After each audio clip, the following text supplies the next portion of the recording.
Hi guys, I'm wearing a hat because my hair is awful, and yes, I am aware that I have to shave. Also, I've seen Assassination, so let's talk about it!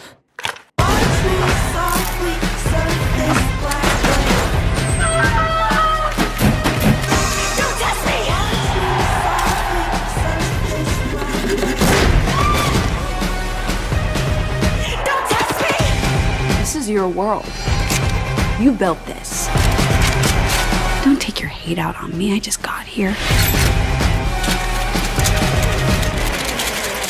You may kill me, but you can't kill us all. Assassination is a thriller satire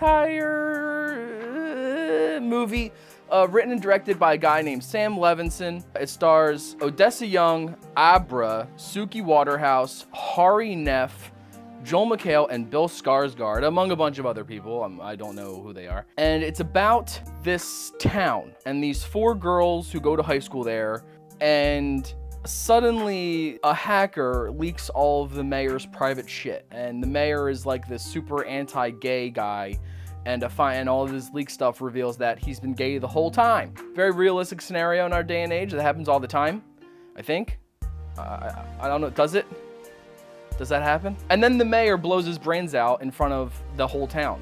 And then it happens to the principal of the high school, and it finds out that the principal has like old baby photos of his daughter on like the cloud or some shit of like his daughter taking a bath, and like everyone in the town like immediately jumps to like, this guy's a pedophile, he has to resign and shit like that.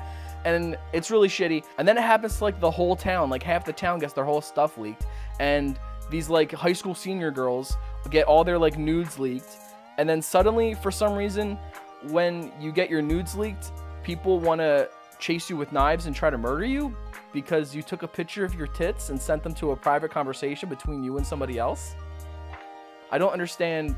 Anyway, and then the whole town goes crazy and it gets all murdery, and that's pretty much the plot.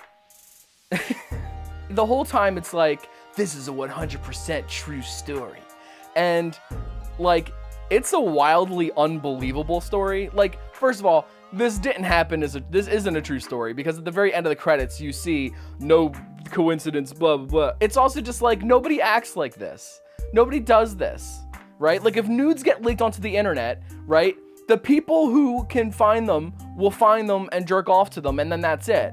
But the people who don't do that are just going to ignore it and being like, oh, that's awful. I can't believe someone would just, violate someone's privacy like that, and then move on with their lives. Like, when the fappening happened, and everyone saw like videos of like Aubrey Plaza masturbating, nobody wants to like murder Aubrey Plaza for masturbating on her video. You know what I mean? Like, it doesn't make any sense. Nobody acts like that. Nobody acts like this. That's the dumbest thing I've ever heard in my life. In terms of the actors in this movie, I think everyone was fine. Nobody felt like, they obviously sort of almost like they feel like caricatures. A lot of the characters feel like caricatures, but they don't come off as being like two-dimensional or they're like cardboard cutouts. They're obviously, they feel like people. There was a rather unexpected performance from Joel McHale. I didn't know he was in this movie, and he was honestly the last person I expected to see in this movie. And it's not a comedic role for him, and he does give a performance that I didn't expect from him, but at the same time, it's not like a game-changing performance. It's not like Robin Williams suddenly being in 1 hour photo. He does menace well, but it's not, something that I think people are gonna look at and be like, wow, Joel McHale's got some chops. So it's honestly a bit of a forgettable performance, but he's certainly fine in it. He's absolutely fine. At no point did I watch him or anybody else in this movie and think, wow, these people fucking suck, because they don't really. The music is honestly really forgettable in this movie. It's just a bunch of generic lo-fi sad girl alt pop. You hear it and then it's gone, and then you just never remember what the fucking song was. This movie tries to be way too edgy. It literally starts with a trigger warning telling you all of the things that are going to be in this movie. Like rape, gore, blah, like all this stuff, right? Like nudity, blah, toxic masculinity. Like it does all this thing, like a literal trigger warning for the movie. And this is a concept that I've seen in like movie trailers where a movie will say like, this movie has nudity, violence, explosions. That's literally where the term exploitation movie comes from. It's from movies exploiting their own content to get you to watch it. It's not about the plot, not about the story. It's about, hey, our movie has tits and blood and gore and explosions in it. Watch our movie because those things are awesome. And this movie, so it's not an unheard of concept, right? But this movie doesn't just do that in the trailer, because that's where that concept exists. It exists in the trailer for the movie, right? The trailer is supposed to say, hey, watch our movie because we have all this shit in it. You don't put that at the beginning of your movie, because instead of feeling like in your face and edgy and like, we can do it too. We know we can be fucking edgy. You want to get triggered? We're going to trigger you. Like, it doesn't come off like that. It doesn't come off the way they want it to come off. It just comes off as obnoxious, and it makes the entire film feel disingenuous in a way. Like, if you're gonna be like a violent, like exploitative movie, like if you're gonna be B-movie trash, just be B-movie trash. Like if you're gonna like, be like gory and violent and be problematic while also trying to say something, like, then by all means do that. But don't like act like you're doing something special. Don't act like you're doing something different or profound or you're unique or you're cooler, because you're not. You're just doing what everyone else is doing. You're the same movie. You're not special. I suppose that is the crux of feminism, though, is that, you want equality. This is essentially equality. You're just doing the same thing everyone else is doing. Cool, good job. The dialogue at times can be very cringy and annoying. Now, not all of the dialogue in this movie is bad. Like it only happens in these bursts, right? Where the movie is obviously speaking its political or societal viewpoints through the main characters. And, oftentimes the main character will go off on a bit of a monologue about a certain concept or a certain idea. It's like, if you've ever been on the left side of the internet within the last 5 years, you've heard literally all of this stuff, but word for word. Like, I can recall reading this stuff word for word. He's not, Sam Levinson isn't writing anything unique here. He's just literally looking at a Tumblr post and then copying it down and making a character say it out loud. Like, there's nothing unique about what it's saying. It's not saying anything in a thought-provoking way or in a clever way or even a subtle way. It's very in your face and honestly kind of obnoxious. The movie very obviously wants to challenge an opposing political viewpoint, right? Like, granted, I agree with everything this movie has to say. I just don't like the way it says it, because it's fucking annoying. This movie wants to challenge opposing viewpoints. This movie wants you to be a Trump supporter or a misogynist and watch this movie, and it wants to trigger you. It wants to be like, oh yeah, well, what about this? I bet you feel bad about that. And the thing is, if you have opposing viewpoints to the things that are expressed in this movie, and you sit down and you try to watch this movie and you want maybe your viewpoints challenged, don't expect to be challenged in a thought-provoking or subtle or clever way, because really it's just obnoxious. This movie really wants to be like The Purge, but it doesn't really make an effort to be The Purge. Obviously The Purge is very political, but the politics of The Purge are blurred a little bit, right? It's out of focus. It's blurred because it wants to appeal to a mass audience, right? Someone from the left and someone from the right can both watch The Purge and enjoy it because, the politics are blurred. You can infer what you want from it, right? In this movie, it wants to be The Purge, but it also wants its politics to be very clearly in focus. It wants to be The Purge, but doesn't try to be The Purge. There's a 1 week later time jump where suddenly the whole town has gone fucking crazy, and we're not given any idea of how we got to that point, why people are acting this way. It just sort of happens. The movie, the writer couldn't think of a way to get us from this point to the point we're at in the climax, and instead just goes 1 week later, it's a week later, and now this is happening. And it just feels lazy, kind of, because I would have preferred to maybe set up, like, maybe, like, I wanted to feel the build up to this, to these riots, to these, like, these gangs where, like, they feel like the police aren't doing something, you know what I mean? Like, it just happens. Like, how did that happen? Like, I wanted the build up to this. I wanted the climax to actually be built up instead. And instead of just building up to the climax, it just puts you in a different scenario. Suddenly, this is the scenario now, and you just have to accept it because that's what the movie just did. It tries to be, like, woke. Like, this movie really is, like, woke in, like, the wokest sense, right? Like, a very in-your-face woke. Like, almost, it's bragging about how woke it is at times. This movie tries to be about, like, misogyny and be about, like, feminism, but it's about misogyny and feminism in, like, the vaguest way possible. One of the girls in the movie is trans. She's a trans woman.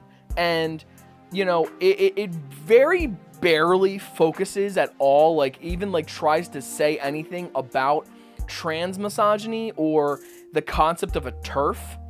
And it barely says anything about trans rights. And it thinks then that's suddenly enough to have a attempted lynching in the street of said trans character. You didn't earn this scene. You made a vague, like, you know, like, oh yeah, and trans stuff. Also, they're gonna fucking lynch her because she's trans. Like, you didn't earn this scene. You didn't say anything. And so now you didn't earn this. It also doesn't say anything at all about misogynoir, despite one of the main characters being a black woman.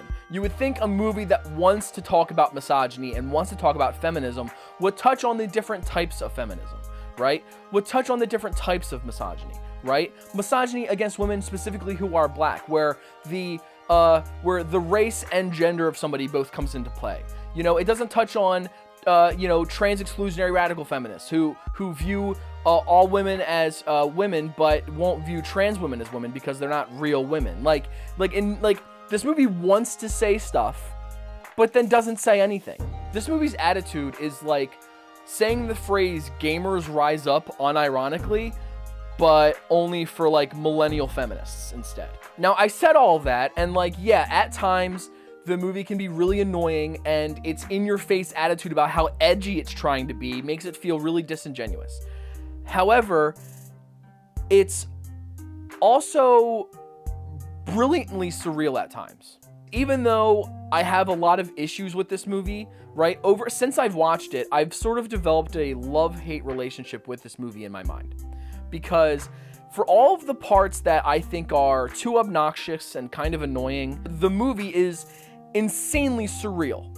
Like, the lighting, the set designs, entire sequences in this movie are brilliantly surreal. There's always this pink light hovering over these girls, even when they're sitting in class and, like, everyone else is just in sort of, like, boring fluorescent lighting. One girl sitting at her desk is still shrouded in pink light. The girls are walking down a hallway and there's pink light on them.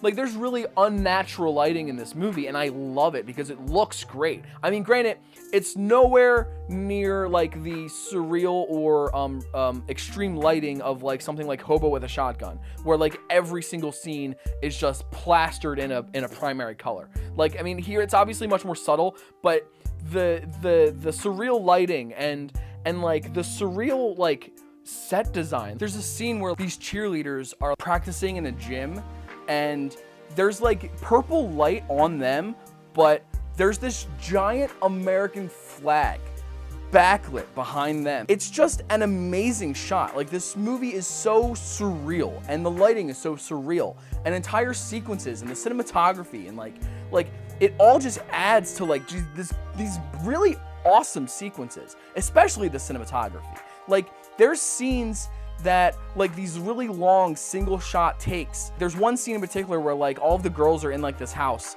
and there's a bunch of guys outside trying to sneak in, and we're just outside and the camera is just moving along the windows and the walls and, like, turning around the corner of the house and going up on the second floor and following the girls walk around inside. And we're never in the house, but we're following all the girls with the camera in the house. And it's an awesome sequence because it takes so much practice and timing and getting everything right and precise, and like it's just awesome to see that kind of scene. I mean, this movie looks fucking awesome, and it gets so surreal. Like, the end credit sequence is one of my favorite just scenes and just end credit sequences that I've seen in a really long time. This movie gets so crazy, and like it looks fucking awesome. This movie, that's one thing, is that like as obnoxious as this movie can be at times, it also looks fucking incredible. Like, I was never bored watching this movie, and the climax, you know, with the surrealism and the cinematography of it all, the climax of the movie is really fucking fun. Like, I had a blast watching this movie. As annoyed as I got at times, I had a blast watching this movie. This movie is everything I like, right? Like I love B-movie trash. This movie is B-movie trash, but it's B-movie trash that looks good. I'm going to give Assassination Nation a 3 out of 5.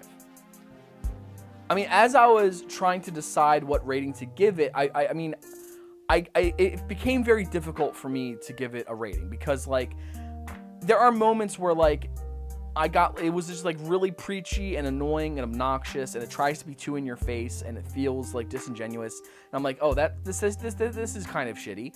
And then there's moments of brilliance where I'm just like, this is fucking awesome. Why can't the whole movie be this? This is fucking amazing. And you know, it's a clash because, like, as it's like equal parts annoying and obnoxious and equal parts beautiful and surreal. And I wanted to give it like a 4, but I felt like maybe it wasn't strong enough for a 4, and so I had to settle on a 3. But I just want to say that normally when I give it 3, it's a forgettable movie or something that I generally just don't care about or feel indifferent about, and I might complain a lot about it, but that's only because that, like, I don't really have anything really else to talk about about that kind of movie. But when I say this is a 3, I'm only giving it a 3 because it's such a balance of bad and good here that, I mean, it's a very high 3. This is it's a strong 3. Like, this is a recommended 3. Like, I love this movie. Don't expect fucking, subtle commentary, but also expect something really fun and surreal and crazy, because that's what this movie is. And I think that's what it wants to be. I think this movie's attempts at, being too in your face and thinking it's so cool, it just kind of sort of puts it up its own ass, but it's a good looking ass. Did that make sense? Thank you guys for watching my review. Please like this video. Please subscribe to my channel. Every Saturday, I have a Saturday stream where I play video games for a couple of hours. Come join me for one of those. Every Saturday. Again, by the time this goes up, I would have had my 3rd Saturday stream where I played Uncharted 1 on hard mode. It's fucking janky as hell. I'll be raging at that, so please watch that. And come for my next one in the upcoming Saturday. Yeah, thanks for watching, guys. See ya.